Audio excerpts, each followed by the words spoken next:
જગતના ગોટાળા, દેહના ગોટાળા અને આ પદાર્થોના, વસ્તુના, માનને, મોટપને, કીર્તિના, આ બધા ચાલ્યા જ કરશે. એમાંથી કંઈ ઊંચા આવાશે જ નહીં.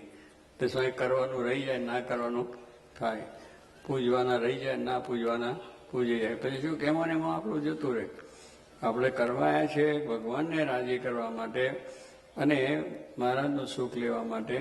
તો એનો વિચાર હંમેશા નાતા, ધોતા, ખાતા, પીતા સર્વ ક્રિયાની અંદર આપણે હોવું જોઈએ. અને એ રીતે આપણો જો હંમેશા હોય તો પછી આપણને દુઃખ નથી. મને આને આમ કહ્યું, મને આમ કહ્યું, મને આ થયું, મને આ મળ્યું નહીં, મને આ થયું. કશું જ જોઈતું નથી. સ્વામી કહે આ પદાર્થની મારે કંઈ જરૂર જ નથી. એની માટે હરી ઈચ્છાથી આવે ભોગવી લેવાનું. જેવું આવ્યું એવું, જ્યાં ત્યાં જેમ તેમ જોગી મારે કહેતા જે વખતે જે પ્રાપ્ત થાય એનાથી સુખ્યા રહેવું. આપણે એની વસ્તુની ક્યાં જરૂર છે? શરીર ટકે એટલા માટે ખાવું છે. શરીર ઢાંકવા માટે વસ્ત્રની જરૂર છે. ભગવાન આપી દે છે. જરૂર જે વખતે હોય એ આપી દે છે. તેનાથી સુખ્યા રહેવું. પેલાને આવું મળ્યું ને મને આવું કેમ ના મળ્યું? પણ જરૂર નથી ને આપણે. એટલે આપણા મનની અંદર જ્યાં સુધી અજ્ઞાન છે ત્યાં સુધી આપણને આ દુઃખ ને અશાંતિ રહ્યા જ કરે છે. અને એનાથી આપણે દુખ્યા રહીએ છીએ. ત્યારે આ મંદિર કે ભગવાન સંત આપણને એવા મળ્યા છે તો એનાથી સ્વાય આપણે સુખ્યા થવું છે તો એ રીતે થઈ જાય. અને ત્રીજી વાત કરી કે ભાઈ પોતાને તો સુખની ઈચ્છા નથી, પરલોકની ઈચ્છા છે, પણ જે પોતાની પાસે આવે એને પણ શું કે મારા જેવો સુખ્યો એ થાય. જોકે મારાને એ જ હતું કે મને તો સુખ છે ભગવાનનું જે મળ્યું છે. દુનિયાની વાત નતા કરતા. એમને સુખ દુનિયાનું હતું જ નહીં. એને દેહની પરવા નથી અને બે પદાર્થની પરવા નથી. માન મોટપ કીર્તિની એની કંઈ જરૂર નથી. એને તો ભગવાન સંતનું ભજન કરવું, અખંડ ધૂન પ્રાર્થના હતું. તો એને બીજા પોતાની પાસે આવે એને પણ થાય કે મારા જેવો આ પણ સુખીઓ થાય. આપણને વિચાર થાય ખરો કે એક કરોડપતિ થયો, હું થયો અને બીજાને કરોડપતિ થવાની વાત થાય કે ના, એનું બધું તૂટી જાય, નાશ પામી જાય તો સારું. હું દુખ્યો છું, મારા જેવા બધા દુખ્યા થાય. આપણી ભાવના આવી ટૂંકી ટચ છે એકદમ. લાંબો વિચાર જ નહીં. તરત અંદરથી નીકળી પડે કે આનું આમ થાવ, એનું નખો જ જાવ, એનું ખોટું થાવ, એનું ખરાબ થાવ. પણ સ્વામી કહે છે એવું કંઈ કરવાની જરૂર નથી. આપણે સુખ્યા થાવ ને એ સુખ્યા થાય. તો શું કે પોતાના જેવું સુખ સર્વને થાય એવું હંમેશા ચિંતવન. મારે કે સર્વ સુખ્યા થાવ, ભગવાન સર્વનું સારું કરે એવું કંઈ મારે બોલતા નહીં. આપણને વિચાર થાય એનું સારું બરોબર હરખો કરી દેવો. એટલે શું હરખો કરવો? તું હરખો થતી હરખો છે. પેલા પેલો કાગળ ફાડીને આપ્યો ને કે તું આ હિન્દુસ્તાનનો નકશો હરખો કરી આપ. તો શું કર્યું? માણસનું ચિત્ર બરોબર ઠેપું રહ્યું. એટલે પછી માણસ હરખો થાય એટલે બધું હરખું જ છે. આપણે હરખા તો બધું હરખું જ. આ તો હું હરખો છું ને બીજા નથી હરખા એટલે દુઃખ જ મારામારી કે હું સમજુ છું ને બીજા સમજતા નથી. ગુણાશ્રય શું કહું? બધા જ સમજે છે ને હું સમજતો નથી. બસ તો કઈ દુઃખ આવે? સ્વામી ગુણાશ્રય વાતમાં લખ્યું છે કે બધા સમજે છે એટલે મારાથી મોટા છે તો એનું માન, એનું મહિમા સમજાય છે આપણને. પણ ના, એ બધા કંઈ સમજતા નથી. હું સમજુ એ જ છે. મારી સમજણ પ્રમાણે થવું જોઈએ. અરે ભગવાને પણ દરેક પગે લાગીને કામ લીધું છે. દરેકની સમજણ લઈને કામ કર્યું છે. મોટા પુરુષો બધા પહોંચને પૂછીને કરે છે. સૌનું અનુકૂળ થઈને કરે છે. સૌને કેમ રાજી થાય એ રીતે કરે છે. આ તો મારું ધાર્યું કરવા જેવંડા ખાઈને લૂંટ થઈ જવાની છે. એ કરવા આવ્યા જ નથી આપણે.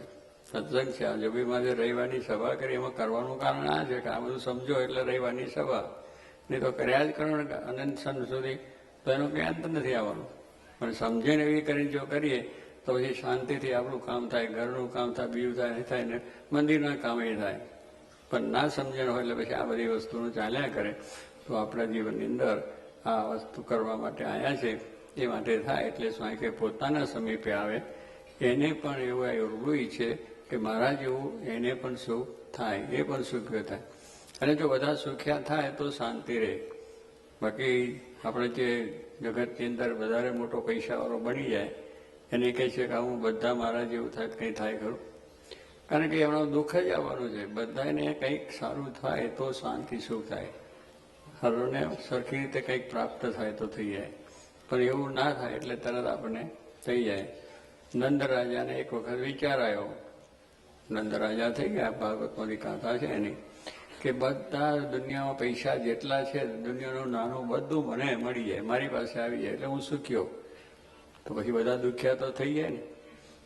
અને એક માણસ પાસે બધી જાતનું સત્તા કે બધું શું ગલક આવી જાય તો પૈસાની ટકા ને સમૃદ્ધિ, તો પછી એની પછાડે બધાને દ્રષ્ટિ જાય કે ના જાય? ચોર લોકોની દ્રષ્ટિ જાય અને લૂંટો. કોઈ કલાક ખૂની કરનાર અને મારી નાખો તો બધું આપણને મળી જાય. અને સરકાર, મા બાપ તરત ટેક્સ, ઇન્કમ ટેક્સના રેટ આવીને ઊભી રહે, બધી દુકાનો ઉભા રહે, બધે ઠેકાને આવી જાય. આવે કે ના આવે? કારણ કે એક ઠેકાને છે એટલે એને સુખ નહીં આવવા દે, હગાવાલા નહીં આવવા દે. હગાવાલા છે એ પણ એની પાસે જશે માગવાનું કે આપને ના આપે, કેમ તો ના આપે, અમે તારા હગા છે ફલાણું દેખનું. એના કરતાં ભગવાન જે વખતે જે આપે છે એનાથી સુખ્યા રહેવું, એમાં શાંતિ છે.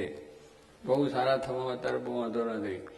કેટલાક માણસો અત્યારે થોડાક પૈસા કમાય એટલે બંગલો મોટો લઈ લે, ધામધૂમથી લગ્ન બધા સારા કરે, મોટર સારામાં સારી લાવે, અને ત્યાં જ પેલા ટેલિફોન આવે, ટેલિફોન કરોડ મૂકી દો નગર તમારી દશા થશે. એના કરતાં દેખાવ ના કરે શું કરો? દેખાવમાં મરી જઈએ આપણે. દેખાવ કરવાનો જ નથી આપણે, આપણા ગુણોથી દેખાવ હારાથી એટલું શીખો. વધારે પડતી બધી આ બધી બહુ લોકોને અત્યારે એટલું છે કે હું સર્વથી જરા સારો દેખો ને મારો વટ પડે, વટને રવા દે ને વટનો કટ થઈ જાય. દાસના દાસ થઈને રહે એની ભક્તિ ભગવાને માની, એટલે દાસના સેવક રહીને રહેવું. બહુ ઉજળાથી ફરવા જેવું નથી અત્યારે જમાનો, સમજી રાખો. બહુ જમાનો એવો છે કે બહુ ઉજળા થવાની જરૂર નથી, સામાન્ય જેવા લાગીએ સારું. અમારા રામચંદ્રભાઈ હતા તે પૈસા અહીંયા પેલા એમાં બાંધી લઈને આમ હાવ ગરીબ, પૈસા બધા હતા એમને, પણ શું કે આમ ગરીબ જેવા હોય. દેખાય તારે આમ લાખોપતિ માણસ પાસે દેખાય તારે ગરીબ જેવા દેખાય, કે ટેલિયા બ્રાહ્મણ જેવો છે. તો કઈને લૂંટે કરે કોઈ? અને પેલો આપટૂપ કરીને જતો હોય કોથરું બધા નામ ને તો તરત લૂંટી લે. એટલે કહેવાનું શું છે કે આ મોટે પામવા કરતા સામાન્ય જીવન જીવીને લોકની સેવા કરવી, ભગવાનની સેવા કરી, દેશની સેવા કરી, એ થાય. મોડા થાય એટલે પછી થાય જ, મોટું દુઃખ આવવાનું છે, ઊભું રહેવાનું. એટલે જ આપણને આ જ્ઞાન શીખવ્યું છે. જ્ઞાન એ કે છે જ્ઞાન ગરીબી. જોગી મહારાજ છે બધાની કેટલાની સેવા કરી, ત્યારે એમને હજારો માણસો સેવામાં હાથ જોડીને ઉભા રહ્યા. દરેક નાનો મોટો એને બીજી સેવા કરે, ખાવાની પીવાની, નવડાવવા ધોવડાવવાનો, એને બધી રીતની સેવા કરે. મોદો થયો, જીતું થયો, તો કહેવાનું શું કહો, નાનો હરિભક્ત હોય કે મોટા હરિભક્ત હોય, નાનો સાધુ મોટો સાધુ, પણ દરેકની સેવા, દરેકને માટે લાગણી રાખી. તો સ્વાય કે આપણે નાના થઈએ તો આપણે બધાએ આપણને જો એને સારું કરે. તો કહેવાનું નંદરાજાએ પછી ત્યાં મૂકી દીધું, અને મૂક્યા પછી વિચાર આવ્યો, અરે મૂક્યા અંદર. પછી એને થયું કે હજુ કોઈના પાસે પૈસો છે કે નહીં, રૂપિયો પૈસો છે કે નહીં, એને વિચાર આવ્યો. તો એને કહ્યું કે એક ઊંટ વેચવા કાઢીએ.